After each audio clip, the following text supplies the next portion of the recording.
자, 83회를 한번 보도록 하겠습니다. 1번 또 재고자산 문제가 나왔습니다. 그쵸? 네. 자, 재고자산 나오면 재고자산에 우리가 두 가지로 단가 결정 방법하고 그 다음에 수량 결정 방법하고 이렇게 두 가지가 나오게 되고, 단가 결정 방법은 우리가 제일 중요한 게 개별법이었죠. 가장 정확한 방법. 그쵸? 그 다음은 선, 이, 총, 후. 무조건 이 순서대로 된다 라는 거 알아두시면 되겠고, 수량 결정 방법은 두 가지. 뭐뭐 있죠? 계속기록법하고 그 다음에 실지재고조사법하고. 그쵸? 이 둘에서 우리가 감모 손실을 발견할 수 있죠. 두 가지를 같이 씀으로써. 이해가 되시나요? 네, 그렇게 보시면 될 것 같고. 자, 1번 재고자산에 대한 설명이다. 옳지 않은 것은 재고자산의 매입 원가는 매입, 운임, 하역비, 보험료, 취득 과정에서 정상적으로 발생한 부대 원가를 가산한 금액이다. 네.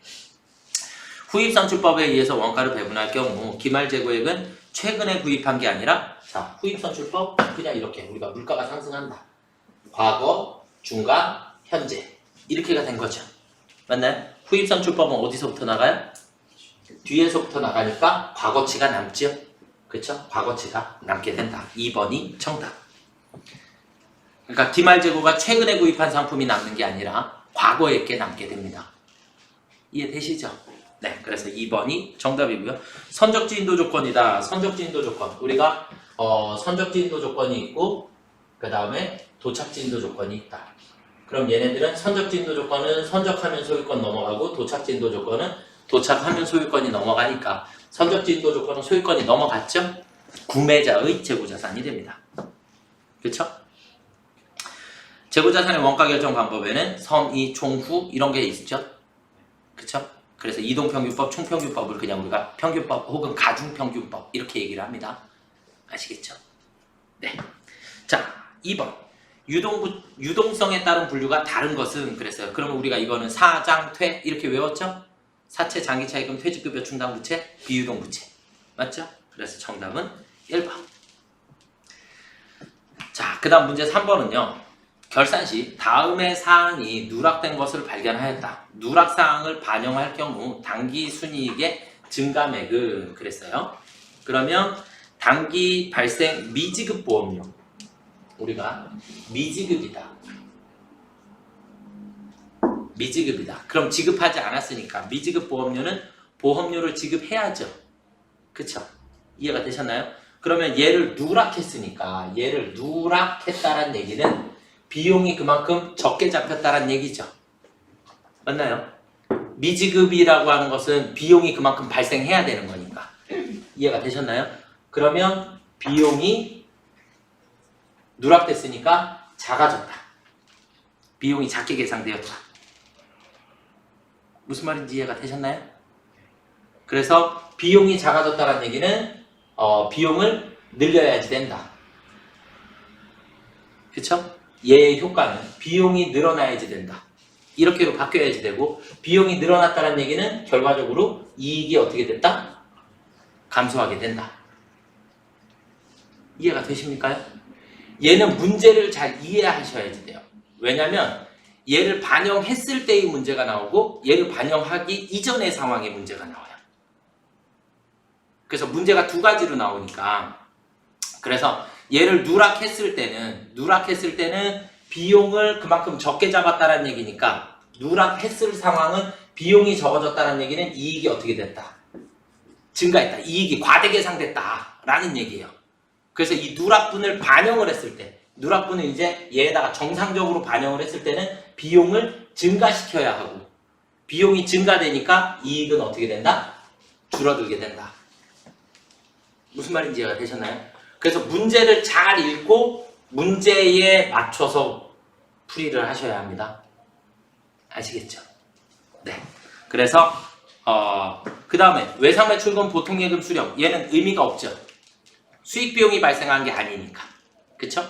그래서 자산이 나가고 자산이 들어오기 때문에 얘는 누락을 하든 안 하든 전체 변화가 없죠.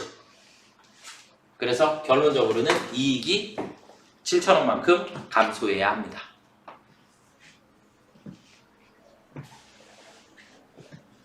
다음 중 재무회계에 관한 설명으로 적절하지 않은 것은 재무제표에는 5가지가 있고요. 회계원칙의 지배를 받고요. 외부에다가 정보를 제공하는 거고요. 일정 시점의 재무상태는 재무상태 표지요. 그죠? 네, 4번이 정답이 되겠고요. 일반 기업회계기준상 무형자산에 대한 설명이다. 옳지 않은 것은 연구 단계에서 발생한 것은 비용 처리해야 하고요. 무형자산 취득 후 지출로 요건을 충족하면 자본적 지출로 인정받을 수 있고요. 특허권, 영업권, 실용질환권, 연구비가 틀렸네요. 맞나요? 연구비는 비용이니까. 네, 3번이 정답이 되겠고요. 무형자산의 상각기간은 20년을 초과할 수 없다 그랬고요. 맞나요? 잔존가치는 없는 것을 원칙으로 합니다. 맞습니까요? 네. 자, 6번. 종합원가계산에서 나타난 특징이 아닌 것은 1번이네요. 그냥. 그쵸? 네. 개별원가계산 주문생산이니까. 이런 건 그냥 공짜 문제죠? 네. 그래서 1번이 정답이 되겠고요. 자, 그 다음 문제 7번으로 넘어가 보겠습니다. 문제 7번은 다시 예죠. 그쵸? 네, 다시 예니까 예의 금액을 지우고 문제를 풀어보도록 하겠습니다. 네, 자 보시면 정상개별원가 계산제도 정상이 예정원가 계산이에요. 아시겠죠? 네.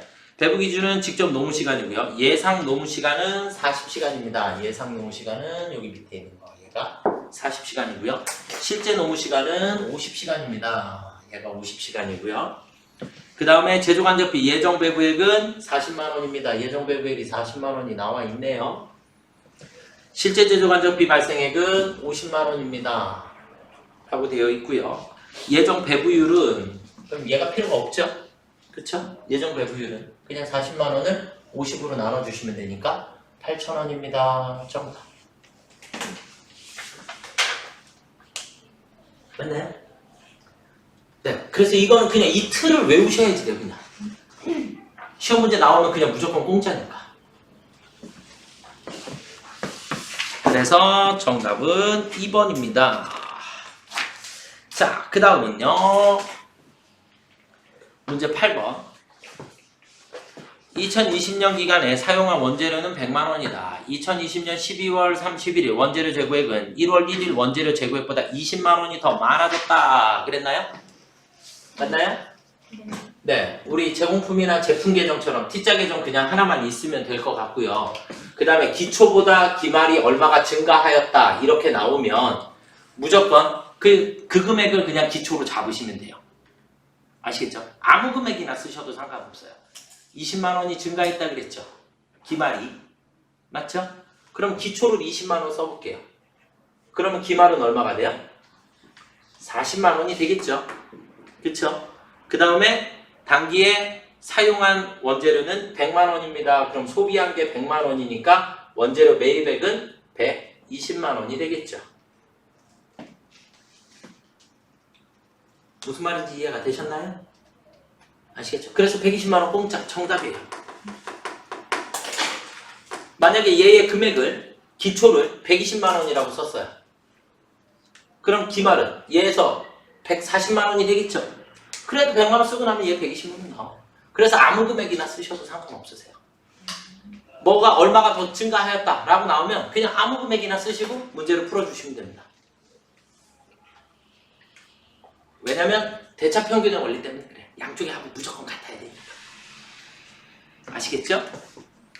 자, 부문별 원가 계산에 대하여 옳게 설명해. 직접 배부법은 가장 잘 반영한다? 아니죠. 단계배부법은 상호배부법보다 우수한가요? 아니요. 상호배부법이 가장 정확한, 그쵸? 상호배부법이 가장 정확한 방법이에요. 네. 그 다음에 임차료를 배분하는 기준은, 임차료는 월세잖아요. 그죠? 건물과 관련된 것들은 전부 다 면적을 기준으로 나눠주시는 게 가장 효과적인 배분 방법이 되겠고요. 그래서 정답은 4번이 되겠습니다. 직접 관계 상호는 보조 부문끼리 용역수수 관계에 따라서 설정을 해놓은 거죠. 그래서 4번이 정답이 되겠고요. 10번. 다음에 원가 계산에 대한 설명 중 틀린 것은 회피 불능 원가란 선택이나 의사결정을 할 때 발생을 회피할 수 없는 원가를 의미한다. 다시 바꾸면 회피 불능 원가라고 하는 것은 고정비를 얘기해요. 고정비. 피해갈 수가 없죠. 고정비에는 뭐뭐뭐 있죠? 가민보세. 맞죠? 감가상각비, 임차료, 보험료, 세금과원가. 월세 안 바뀌죠? 그쵸? 네. 그렇게 보시면 되겠고, 직접 재료비, 제조간접비 합을 가공원가라고 한다. 가공원가는 직접 노무비와 제조간접비. 맞죠? 이런 건 그냥 공짜 문제죠? 그쵸? 그래서 정답은 2번이 되겠습니다. 직접 원가와 제조간접비 합. 직접 원가와 제조간접비 합을 제조원가라고 하는 거죠. 그쵸? 직접 원가, 제조간접비. 되겠습니까? 총, 네. 제조원가가 되겠고요. 기회비용은 제가 뭐라고 설명드렸죠? 넘버 2. 여러 가지 안건이 있을 때 넘버 1, 넘버 2, 넘버 3 이렇게 있다. 그러면 우리는 넘버 1을 선택할 거니까 버려지는 것 중 효익이 가장 큰 거. 넘버 2. 그걸 기회원가다 라고 얘기를 하는 겁니다. 아시겠죠? 네. 11번 보겠습니다. 다음 중 재화 및 용역의 공급 시기에 대한 설명으로 옳지 않은 것은 완성도 기준 지급 조건부는 각 부문의 대가를 받기로 할 때, 폐업 시장 존재하는 폐업할 때, 수출은 선적일. 이해가 되시나요? 네, 3번이 정답이 되겠죠? 간주임대료 보증금은 과세기간 종료일. 이해되시죠? 네. 자, 그 다음 12번. 영세율과 면세에 대한 설명이다. 옳지 않은 것은 수출에 해당하면 영의 세율을 적용하고요. 면세사업자는 납세 의무가 없고요. 간이가세자는 영세율 적용받기 위해서 간이가세 포기해요? 아니에요. 간이가세 포기하지 않아도 간이가세자 영세율 적용 대상이에요. 아시겠죠? 네, 3번이 정답. 토지 자체는 면세예요, 무조건. 그쵸? 토지의 공급은 면세입니다. 이해가 되셨나요? 네. 자, 그 다음에 13번 세금계산서 필요적 기재사항이 아닌 것은 그냥 4번 공짜예요. 공급연월일이 아니라 작성연월일이 필요적 기재사항이라 했어요. 아시겠죠? 네.